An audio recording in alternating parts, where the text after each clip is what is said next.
we're actually not called to be spenders or savers. We're called to be stewards. And that's the thing that we have to remember.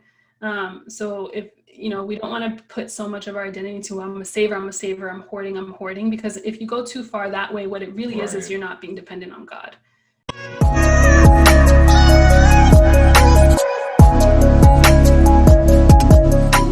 We are so excited to have Maxine and Phil on today on Couples Connect. They are one of a couple that we admire and that has a lot of information and resources concerning marriage and finances.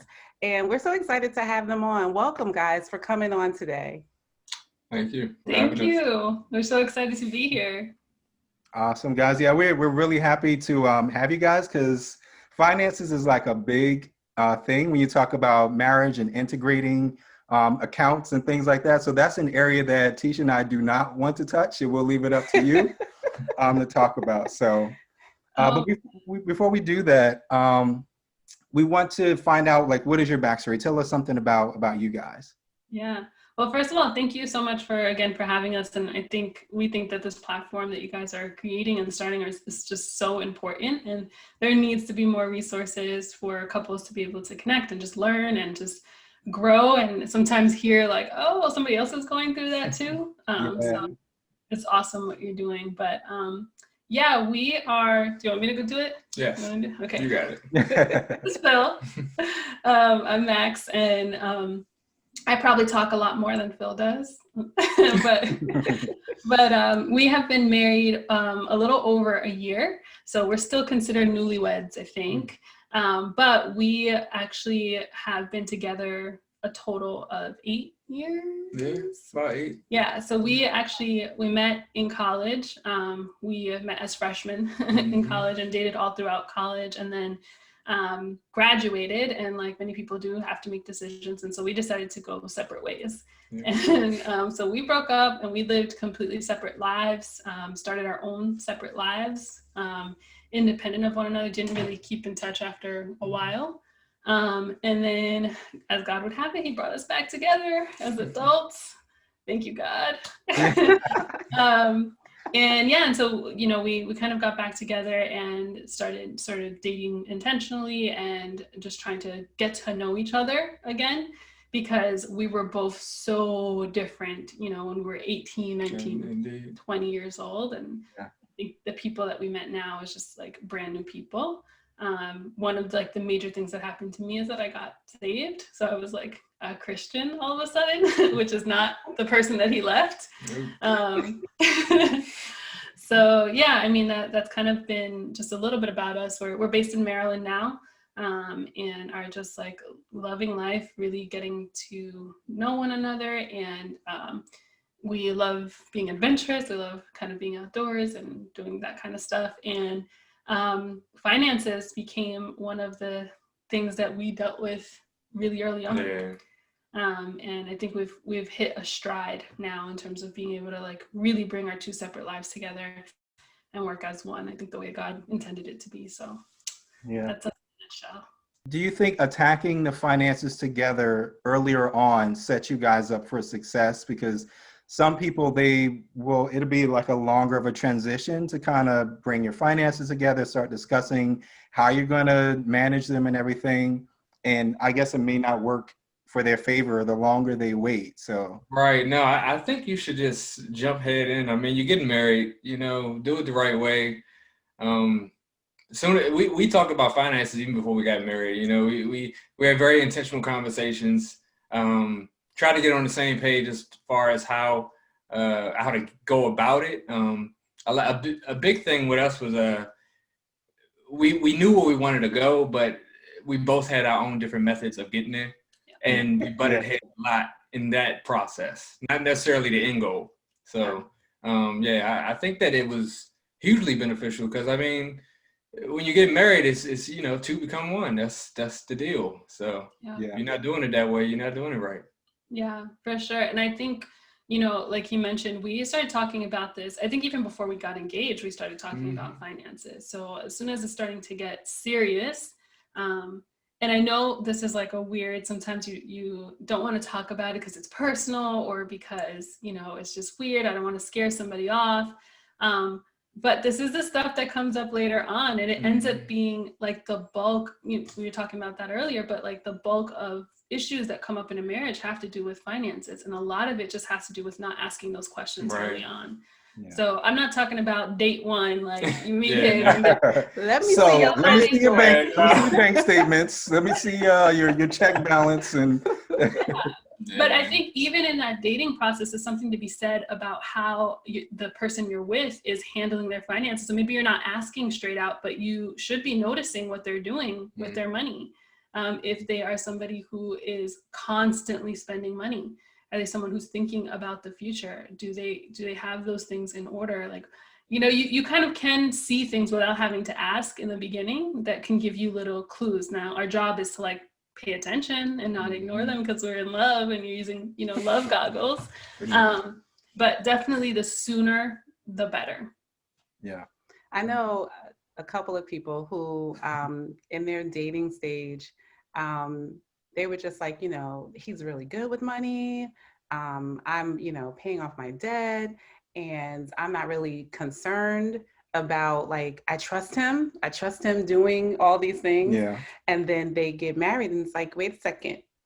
Like, I trust you, but now they got the PIN numbers and the access codes. Right. Now it's different. Yeah. And I think sometimes there are, I don't know if it's the love goggles, maybe that's what it is. And you don't want to really tackle that difficult. But what about like the woman who is just content? I don't want to just categorize it as women, but that's just content with letting their husband do everything. Like, do you feel like there should be, like, you should at least be aware or knowing what's happening, even if you don't want to handle it? You know what I mean? What do you guys think about that?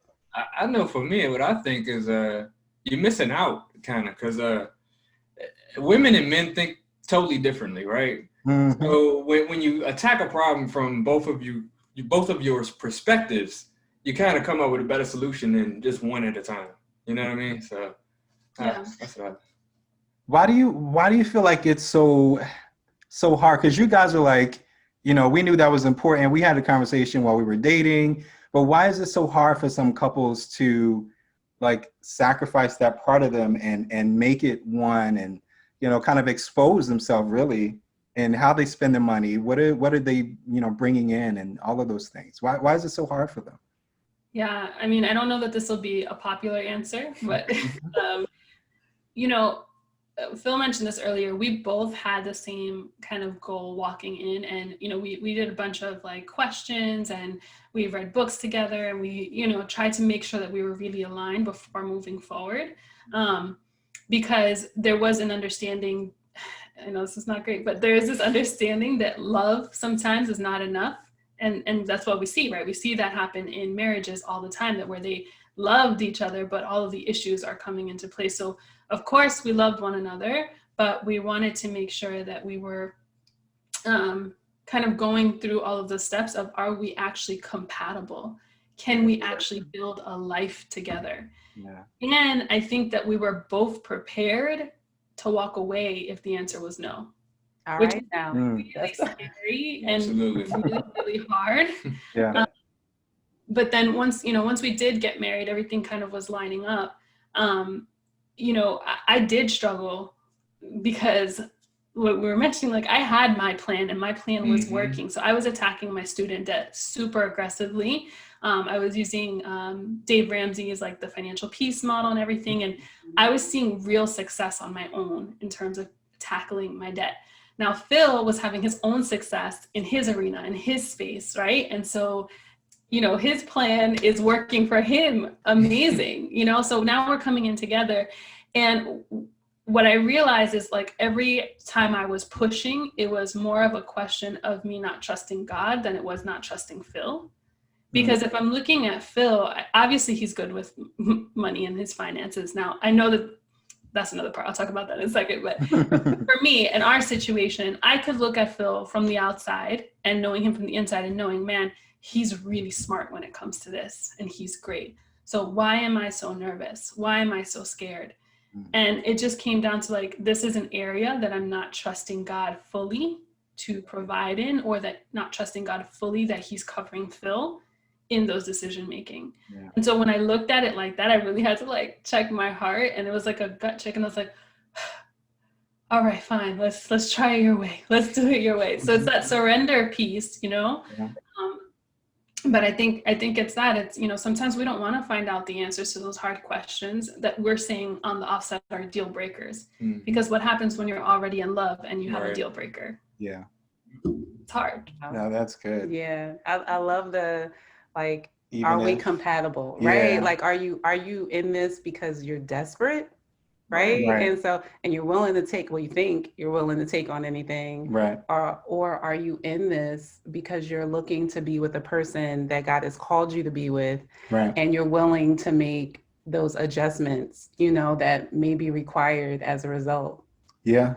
Yeah. Because I mean, a lot of times you have relationships that are like forced, you know, even when people know, like you see exactly what you're going to be getting. And then you get married and you act surprised. Like you why are you didn't know what was happening. It's like, come on, you didn't get the signs. But, you know, I think this is so key. And you guys talk a lot about communication, right? And really setting the right expectations, which is also lacking, because when you're in that puppy love stage, you want to just show your best foot forward and show all the good sides of yourselves, and not really talk about what it is that You're dead. Yeah, your debt. Like you said, you were trying to pay off, you know, your college bills, and you're paying off things like that has to now come together.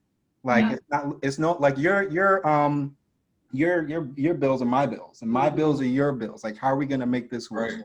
He used to joke all the time. He's like, I had 850 credit, remember? Right? Listen, like until before we got married, like my credit was phenomenal. Max, Phil, let me tell you, my credit was phenomenal. And then when we got married, somewhere along the line, there was a test from God, and just, you know.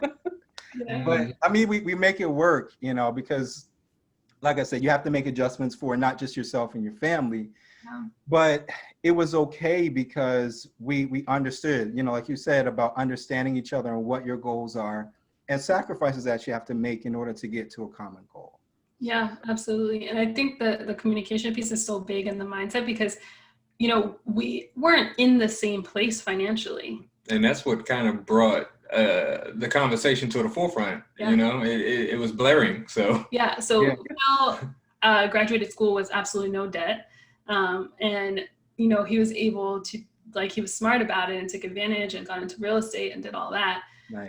And on my end, I had a ton of debt, you know, so I took the other route. I had a ton of debt, but again, looking at, like, if I had a ton of debt and then I was out there spending all my money on brunches and, you know, the new shoes and the new clothes and all the hair and like all this stuff, and spending, wasting, I don't know. Well, I do know he wouldn't have jumped for it. No. Right? He wouldn't have been like, oh no, you have all this debt and a spending problem. That's not going to work out. Yeah. You know? Nope. So, but it was like, no, I have this debt, but I'm attacking it seriously. Like, you know, he saw that, like, nope, this is what I'm doing. This is what I do first. Yep. You know, there was no question in my mind. It wasn't like, oh, I really want this thing, so I'm not going to pay, you know, off my debt this month because I want this thing. And so again, in terms of mindset, that's what I'm saying. So you don't have to be, your partner doesn't have to be, you know, a billionaire in order for you to like be with them. But again, whatever that goal is, and maybe you're both spenders and maybe you are committing to a life and that works for you. That's okay too. We're not like judging people. Yeah. But for us, we knew that that's what we needed. And so I could have gone and he could have gone for someone else, but had a different pattern that way. And then it would have just been strife in the relationship. And there's already so many other issues that you're working on in a marriage. Why add that other layer? Right. Let me ask you a question. So what advice would you give for the couple who maybe she didn't talk about, or he didn't talk about all the debt because of those things, you know, and now they're married and they're together. Like, I got you now. Yeah. So now it's like, what advice would you give them? Because I know that can open the door to like a lot of bitterness or like resentment, what advice would you give them from that space? Like you're already married now. Yeah. Oh, man. Yikes. Pray. Because there are some things literally that I truly feel only God can resolve in your heart in terms of like bitterness. And I think we sometimes forget that marriage is about serving one another. And it becomes more about like, what can I get out of it? And like, you know, we all fall into this all the time. So it's a daily kind of minute, hourly sort of check about who am I actually serving with this? And so one, if you've kept a secret like that, you need to go tell your partner and you need to have a plan. And one of like, for me, I know we used to have this conversation all the time, which I felt like when we got married, I didn't want him to help me with my debt. Yeah, that was. But I saw that she had financial maturity, so I was like, "You need help. We're getting this thing together. Let's get it done." But for me, my debt was such a burden on my personal life. You know, prior to finding Dave Ramsey, like I was literally like I had panic attacks about it. I was having anxiety about paying off my stuff. I felt like I could never get ahead, and my whole check is gone. You know, and I didn't want now to bring him, who I loved, into that space of having that burden. Yeah. So I was like, no, like we're married, that's fine. Like, yeah, we'll share all of our other finances, but my debt is my debt. I'm good. I have this plan. It's working. I don't want that on you. Yeah. And actually that was what we were talking about until we had that lunch, remember, with Dr. P. We had a lunch with a family friend. And I think he mentioned something about like, no, like two become one. That means everything. And he came back to me, you know, that same day in the car and was just like, hey, we need to do this together. We gotta figure this out. But it wasn't something that I felt comfortable like putting on him. So I think one, if you haven't told your spouse, you need to, and you need to trust that, you know, whatever needs to happen will happen. But I think also you just have to like, man, you got to get a plan. Yeah. You got to get a plan. You got to get working. And it's really easy to stay. I know I've been there, to stay in the, well, nothing's ever going to change. So I'm feeling overwhelmed today. So let me just go buy some new shoes instead of sending it over to my bill. And I get that. And that's real. That's so real. That you need to attack it. God gave you a partner for a reason. He gave you a spouse for a reason. And so there could be a solution that's sitting between the two of you that hasn't been met yet or brought up because the other person doesn't even know, you know? And that's a great point too, because you said about developing a plan. And I'm just going to take a guess that probably the thing that keeps a lot of couples from actually initiating is they don't even know like where to start. Because when you talk about finances, already enough to kind of get your own under control. But now taking on two and making it work together, like how do you start that process? Read Dave Ramsey. Yeah. We took that course too. We did. Financial Peace University. Yeah. Yeah. Be the gazelle. Be the gazelle. That's right. Yep. I think, I mean, like literally Dave Ramsey. So for me, what it was a mindset shift, right? So I was never bad with money, right? So I was never really a big spender, but I never had it because I was always paying off this debt. I just wasn't paying it off smart. So I wasn't seeing any dents in it. So I had heard about financial peace. I had heard about all these things, but I'm like, I know what they're going to tell me. I don't need to take that. Like, I don't need to hear it. Like, I know, I just know, I know. That's not my problem. My problem is that I don't make enough money. You know, it's not anything else. If I just had more money, then that would be the answer. Exactly. And the thing is that, you know, through the course of my career, I started making more money and I still had the same problem. So I'm like, something is not right there. Right. And so really, I needed to get myself in a community and surrounded by people who were thinking different about it. Yeah. And people who were experts. That's the first thing I would say is go. I mean, I'm going to go ahead and promote Dave Ramsey because I just think go read some books on stuff. And if you're not a reader, he has a podcast, which is hilarious, by the way. And you could listen to that, or you could watch it on YouTube or whatever the case may be. Yeah. But in a practical sense, the very first step is aligning your vision. What is the goal? And so that might look different for everyone, right? So maybe the goal is that you want to be retired by 65. Maybe the goal is that you guys want to buy a nice big house by this age or whatever the thing is. Maybe the goal is what our goal is, which is to retire early and be financially independent. I hear that. So, we can do the jobs that we love to do and not have to be tied to a paycheck or have to, be concerned like, hey, can I take this job? Can I take this gig? Oh, we can't because it's not going to cover the bills. You know what I mean? So, and that doesn't have to be everybody's goal. And we realize that too, because we're like, in the beginning of this, we're like, why isn't everybody doing this? Yeah. What's wrong with them? Wasting money on these big houses. Houses, cars. But you got to go to work until you can't breathe. Right, exactly. But I think we've really realized no, for some people that is the goal, and that's okay. Like if your goal is to have a nice big house because it fulfills something, then go for that. But if the vision is not clear, the Bible says it, without vision, people perish. So talk with your partner, sit down and say, hey, where do we want to be 10 years from now? Yeah. Where do we want to be 20 years from now? And then once you've got that, you need to get on your budget. Yeah. And you need to figure out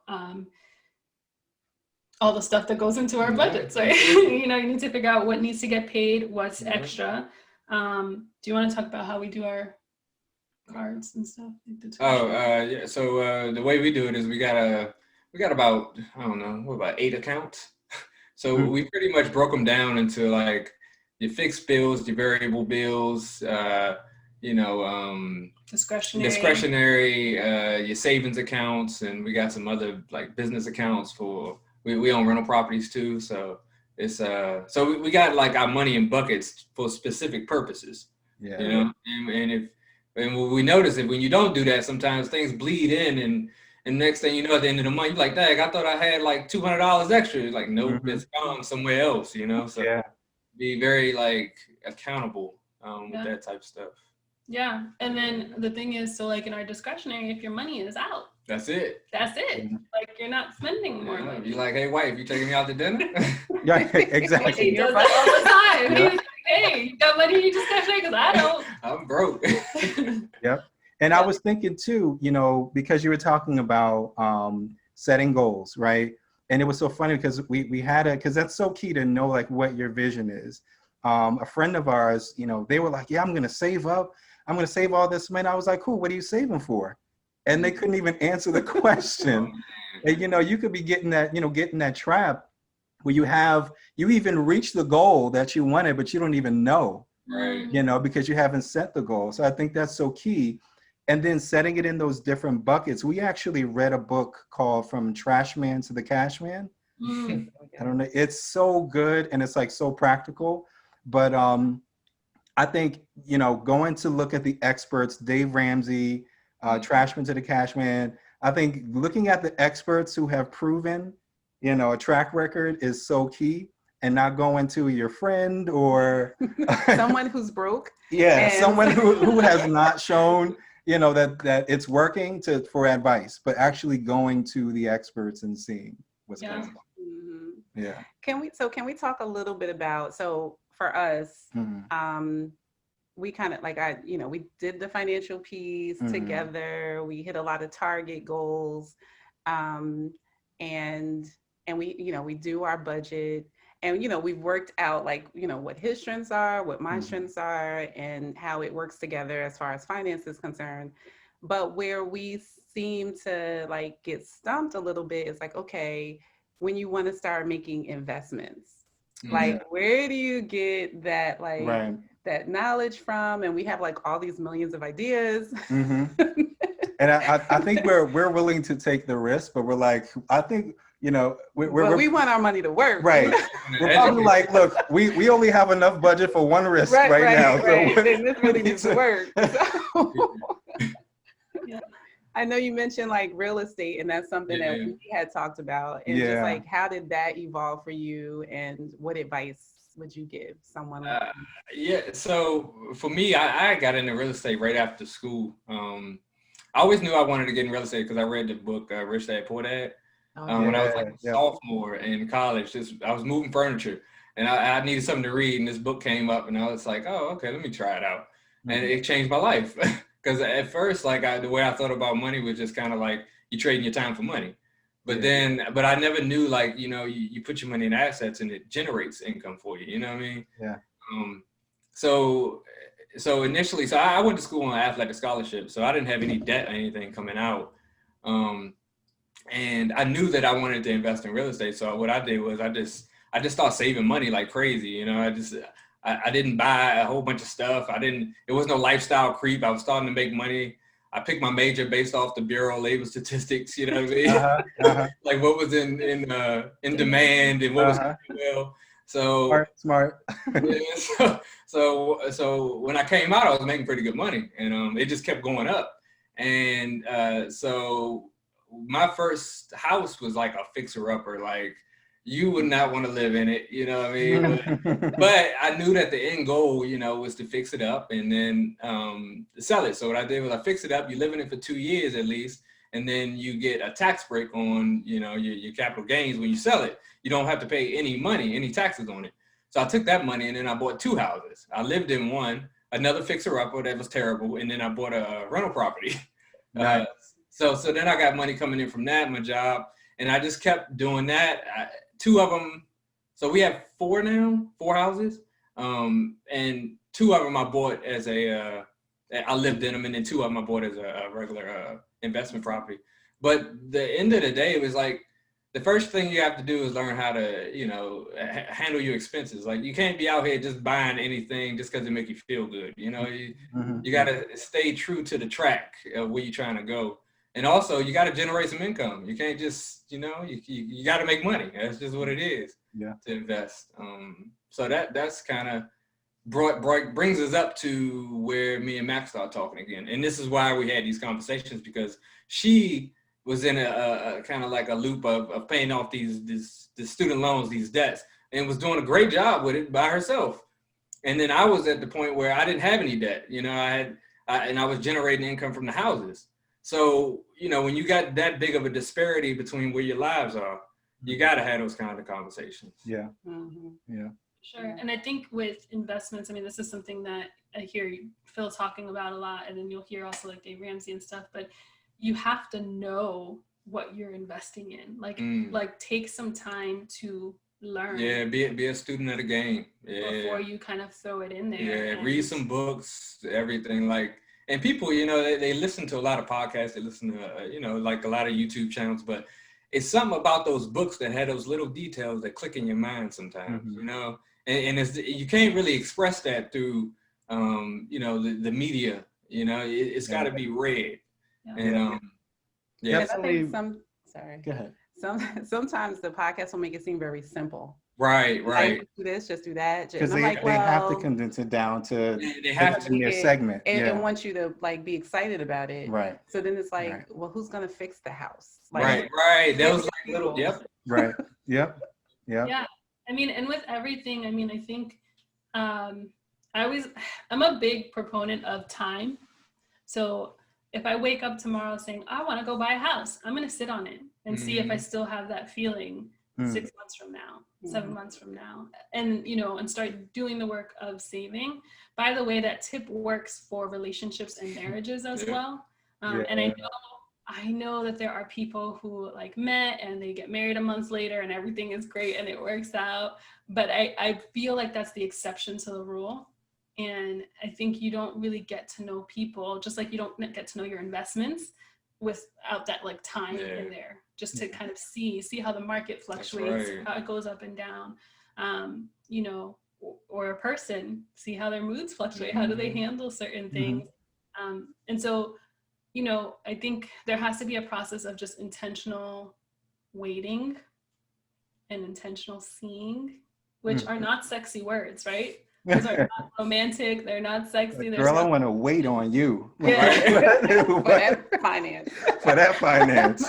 Exactly. I want to set visions with you. That's exactly what it is, right? It's like, Right. it's not like a fun thing to do. Like, let's go. But, you know, you have to, again, come back to your goal. And so we're always constantly thinking about this. Does this move us forward in the goal or not? Is this going to take us away from the goal or not? Because there are going to be great opportunities that come up that might lead you in a different path. And that wasn't the intended goal. And you really want to invite, you know, your spouse into that conversation, God into the conversation. What vision does he have for you guys? There could be something, you know, that he wants you guys to, you know, so like there's wait, just slow down. Yeah. You need to learn, figure it out. And then eventually, like, once you learn it, don't get that paralysis of analysis type thing. Right. Once you figure it out, go do it. Don't. Yeah. And it's all, I mean, it's really like you guys said, if people apply that to relationships, it will work out the same way because it's all an investment. Right. You have some people who invest their money into schemes and, you know, betting sites where there's a 50-50 chance, or somebody who will invest it in something that they've done the research on and they know that it's proven to work. Relationships are the same. You can get a 50-50 chance, or you can take, you know, and it may work out, but there's a chance that, you know, it won't work out, or you can put that time in and think about the longevity of it. So I just think that that's amazing. And then I think finances also brings like a different pressure or stress to people. And so to really see someone under fire is like, you know, unfortunately, a lot of times people wait until they're actually married to see how people react under the pressure. So like, even if you go into an investment, that is a stressful space, you know, especially if you don't know what you're doing and you have a lot of money in it. And the family is depending on that. And so you just start seeing new things out of people. Yeah. So can you share with us, like, for those who maybe are wanting, now they listen to this, they want to kind of have this conversation and they want to do some type of budget, like your best platforms for doing that, like, you know, Excel, or is there any type of program or software that you use? So it's two things that we use. One is I use Mint just for like tracking our expenses, right? Just like making sure that the bills of what I believe they should be are what they should be, and you know, we're not going over certain budgets, right? But also we have a spreadsheet, which is kind of like it's like a 3-page spreadsheet. Is one of them is kind of lines out our income and the income sources that we have, and also the expenses that we deduct from the income, right? Another page is we have loans, which we have an order of how we're paying them. And another one that we have is real estate. It's pretty much the details of the income and expenses from the real estate. But that all gets funneled back into really the first page. But yeah, so we use those two, and those kind of are like our North Star, so to say. Like if we're seeing the number go down on the first page, and then the number go up on the first page and the number go down on the second page, that means we're doing all right, you know? Yeah. And I would say too, so like prior to us being married, I also was using Mint for like sort of just like the daily whatever. And I also had my own spreadsheet. And the reason that we do this is because Mint does it automatically. And so sometimes you don't necessarily get the same like feeling of having paid something off with Mint. Or feel the burden of having just paid some, you know, having to pay a bill. Whereas when I go into our spreadsheets that we update, you see it manually come down. And we have a monthly marriage meeting where you know, we actually put in the numbers and stuff. So because my wife is all about that seeing that number go down. I'm so externally motivated, y'all. Like I see, you know, something happening. And one of the things too, if you are struggling with debt, is, you know, you pay your minimums on all of your loans, obviously, but then you choose the one that you're going to attack. And you throw all of your extra money to the one. You have to focus. And I mean, again, it's funny because it's like these are not new concepts. This is just, it's literally biblical. Like, you want to focus on one thing, set your vision on one thing, and you attack that thing and you'll see it go down. And then once that loan is done, now you can move on to the next one, and that balance that you were paying, or that like minimum you were paying on that loan, now gets put to the other one. And so you keep kind of in the snowball, or the other method is avalanche. Either way, you're killing that debt. Yeah. So you want to just be able to like remember, like focus on one thing. You can't be double-minded. Right. Gotta stay focused. Yeah. So what do you say for those couples who want that balance? Like, you may have the one who knows how to save, and they're like, I know how to not spend anything, right? And I could live off of bread and cheese or whatever. But then you do have that other person that does like to maybe reward themselves or spend something here and there for themselves. Yeah. Well, bring it back to the Bible again. We're actually not called to be spenders or savers. We're called to be stewards. And that's the thing that we have to remember. So if, we don't want to put so much of our identity to I'm a saver, I'm hoarding, because if you go too far that way, what it really is you're not being dependent on God. Yeah. And you're anticipating a lack to the point that it becomes unhealthy. Yeah. We're also not called to be spenders and kind of live this lavish style where, we're bleeding out all the time, and now you're in debt, right? The Bible has verses about being in debt as well. So actually those two roles, if you're identifying as either one of those, I would say you need to realign and come back and figure out, what does it mean to be a steward? And what being a steward is, what is God putting in my hand, and then how can I best use what's in my hand to accomplish those goals? Yeah. And so that allows you to, I'm going to have a bucket of savings and I'm going to save. I'm going to have a bucket of, this is where my bills are going to, because I need to pay. I can't owe people stuff. So I'm going to do that.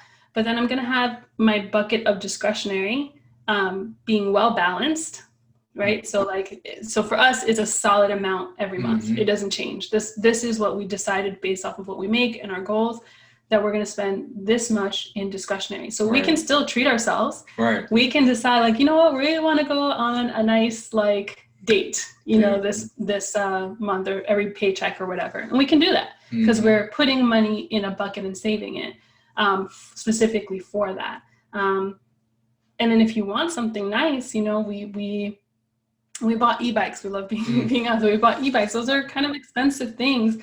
Well, we're going to purchase it with money we have rather than put it on a credit card. Right. So if it's going to take me 5 or 6 months to save up for the bike, then it's going to take 5 or 6 months to save up for the bike. That's right. If you don't have it, don't spend it. Right. You don't have, don't spend it. Now look, talking about not having it. Yeah. So, we've been married for about 13 years. So we've been in places where we've been good. We've probably been in every category that we talked about in this yes. And I remember a time when, I know about the mints. I have Excel sheets. Yeah. I did budget. Envelopes. We did the envelopes. We did the envelopes. Yeah. Paid off debt. Yep. Been in foreclosure and come out of foreclosure and paid off stuff, whatever. But I remember a time when, as life would have it, we just didn't have it, right? And I remember distinctly looking at the budget and being discouraged. And I remember saying, I'm not looking at this budget no more. Because we don't whatever gonna happen, gonna happen. It was just we just don't have enough money. And it's not like we weren't working, we weren't doing, it was just, we just don't have enough money. What's crazy was we was at one point, we were living from check to check, right? And I think you talked about it before, where either you got promoted or I got promoted. Whatever it was, we were making more money than before. But I don't even think we were spending more. It was just something, and we were still living from check to check. Like, what the heck? Our expenses were, and things had changed. Yeah, so money that we did have coming in, we didn't have anymore unexpectedly, and it just became a situation where our expenses, we were living beyond our means, right? But not intentionally. We had to have that conversation and really just kind of break down everything to find that out. Yeah, we had this, Yeah. we was like, we need to sell the house. But anyway, Yeah. so what do you say though? Because I remember really feeling like I am not looking at this budget anymore. Like, because it's not there. And every time I look at it, it just reminds me that it's not there. Yeah. And I remember shutting it down. Like, I would say probably for a good year, I was just like, well, what can we do? Like, we're just going to trust God and I'm not going to look at this budget.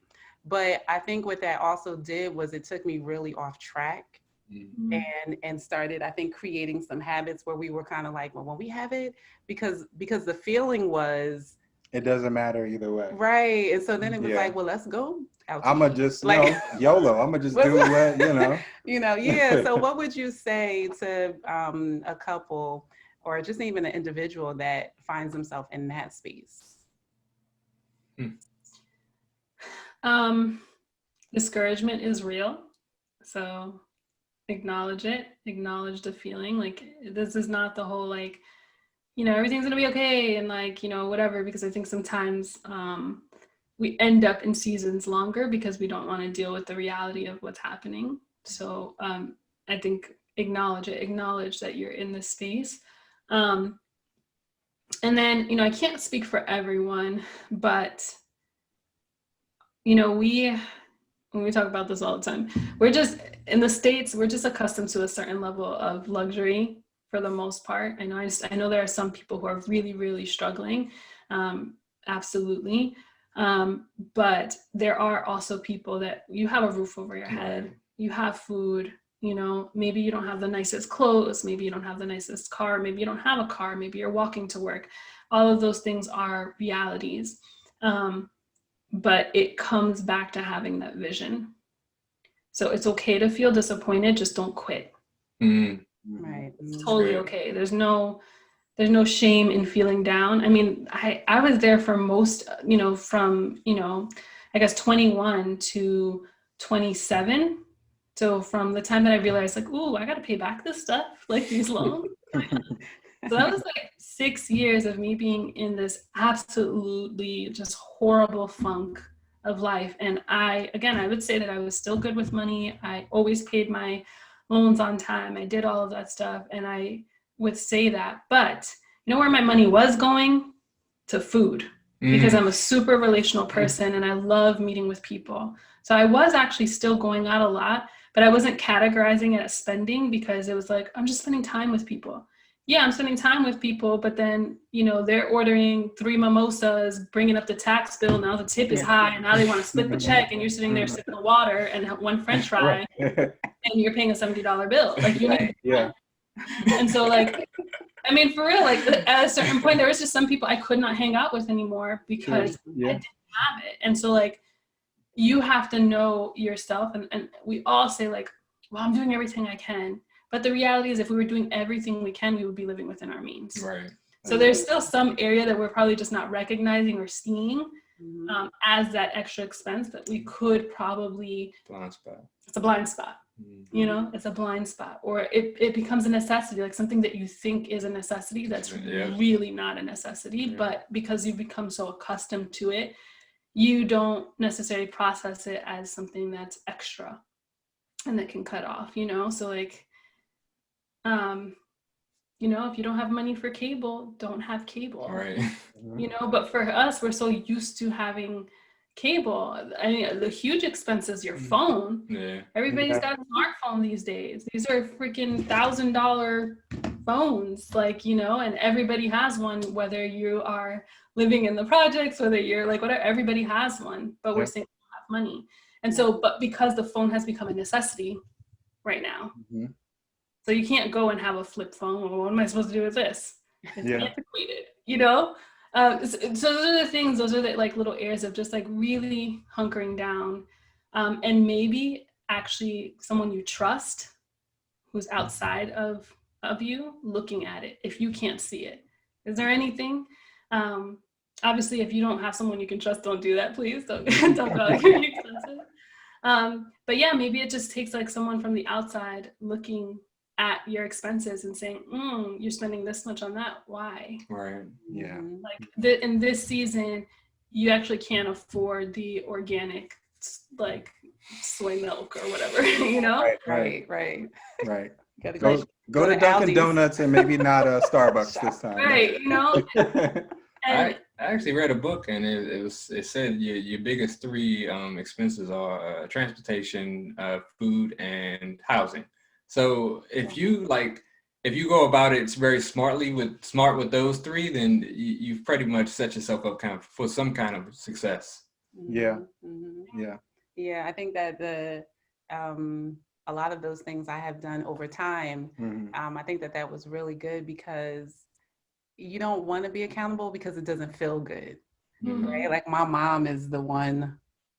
She's like, she has all of her statements and all of her receipts and everything. Like any kind of regular transactions. Drill sergeant, Yeah, daughter, no daughter. I'm gonna need to see the receipts. But I remember when I got out of debt in my 20s, I was just so like, I never wanted to be in that space again. And I was like, I'm not getting any more credit cards. I don't care ever. And I remember getting a card with her. Like she had a card and getting on her card. And that just kept me so responsible because like every month it was like paid off. Like accountability. Yeah. So that is key to get in accountability. Yeah. And staying focused, you know, because like you said, it's okay to feel down and feel discouraged because, you know, you may not, it's like when you're trying to lose weight. You may not see it overnight, see all the changes, but there's things going on and you just have to stick with it. You got to stay focused, you know? Yeah. And honestly, tell people about it too, because people get so excited. Like, you know, when they're hearing that you're doing this, there's been so many people that I've met that, you know, now they're doing this journey too. Or on the other end that they've wanted to help, you know, they wanted to help me on this journey. Or like, you know, I remember somebody asking me like, you know, what I wanted for my birthday a couple years ago. And I was like, honestly, if you could just give me a card for groceries so I can spend this grocery money on a loan, that would be great. Wow. And they were so like surprised that was the request that they sent me like double what anyone actually ever needs. So my groceries were paid for a month. You know, crazy. But they knew that I was on this space. And so when people know that, they see you're responsible, it just attracts people into your space, you know? But again, it comes with like, you know, it's sacrifice. I'm not saying it's fun, you know, it's not like, ooh, like every week, like I'm so amped up for all this, you know? But man, on those monthly meetings, when we see those numbers go down, I hold that for the whole month, you know? Yes, this is amazing. And the reality is, you know, we go hard for a handful of years. Right.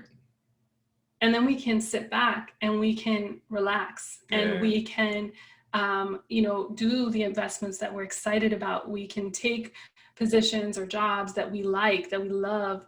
We can, without worrying, you know, without having that extra worry on the side, we can be more generous.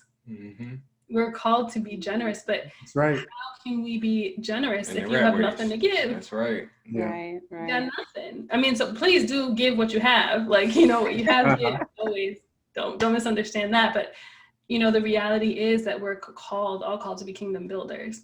And so if we can get to a place where we're freed up to give more freely, that's amazing.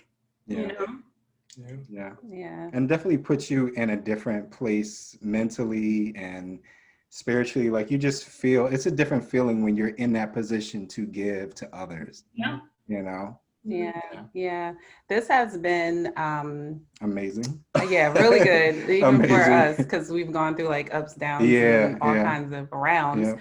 But I think one thing that is kind of like the undercurrent for what we've been talking about is like there is sometimes shame associated with your spending or your debt, and even the fact that you're paying off debt, especially if you've done well and then maybe you tripped up again. I know I personally dealt with that because I'm like, girl, you know, that you should have did X, Y, and Z. Yeah. And then I'm like, Yeah. and then people calling me, asking me, I'm like, you should do this, you should do that. And here I am. You know what to do, but still, Then and there's like definitely this emotional tie to like finances and how you spend and how you do stuff. And even the shame, because we were talking about before about couples coming together and one person may feel shame of their spouse seeing the debt they have.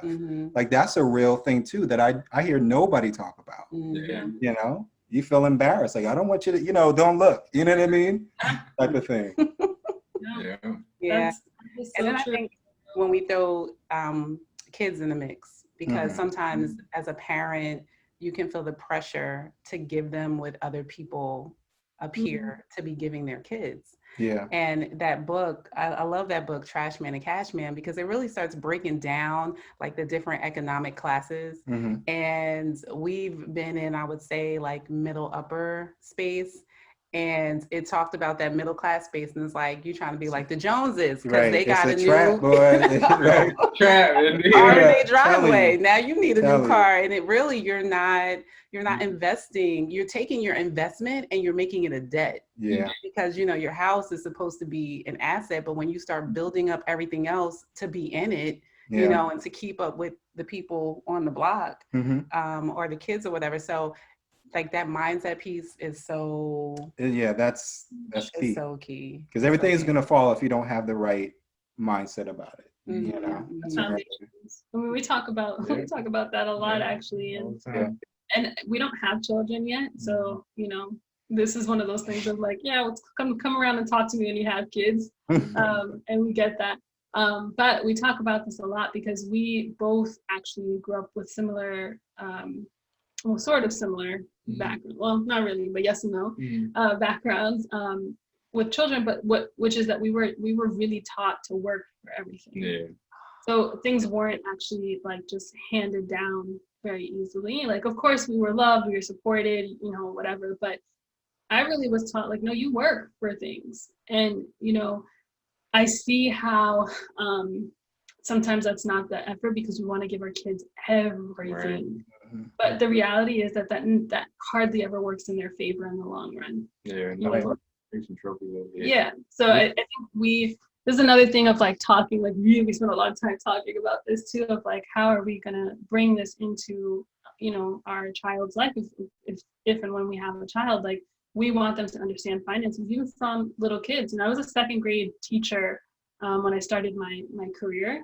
And my kids all had little banks. They had little jars of pretend money, and they would earn money throughout the week, and they could put it in. And I taught them, like, you can either choose to save it or you can spend it right away.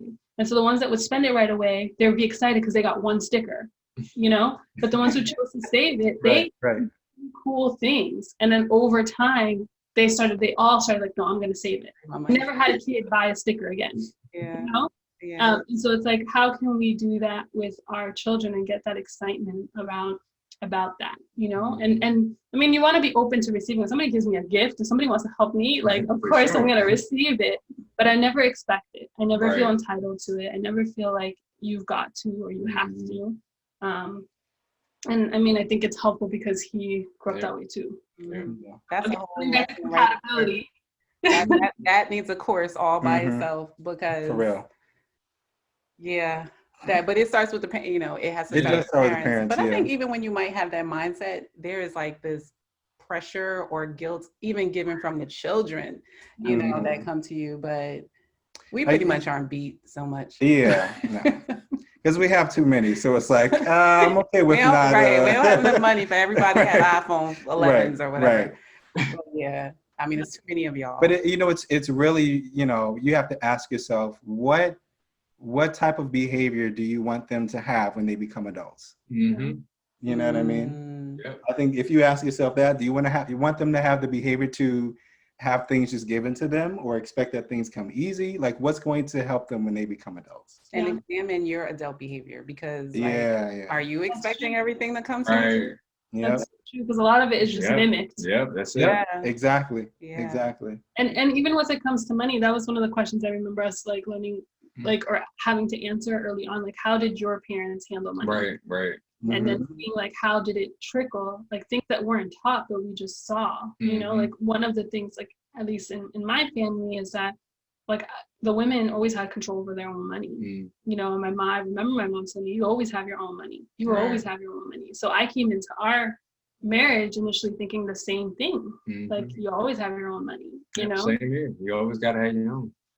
But now we're like, you know, we're sitting here meeting things and thinking like, okay, no, I mean, yes, we have our discretionary, but the bulk of our stuff is together because we're one, we're a team, and we're going to go all in on God's vision for marriage. And that's working for us. It might not work for you. That's okay. You have to figure out what works for you. But for us, that's what's been working, you know? I feel like that. Oh, sorry. Go ahead. Oh, I was just going to say, it also didn't help that we both kind of were raised by single parents. So that is like, have your own, you know what I mean? I feel like that. I was going to say, I feel like we could have a whole nother conversation about like how you were brought up and how you're projecting that and what you're doing, because that is like it affects how it affects somewhat of how you operate and how you view responsibility, you know, versus not that much responsibility, or you know. And then I think even challenging, like if you're not wanting to share or come together, if that's really a trust issue. Right. And so like exploring all those different things, I think that's what, you know, spaces.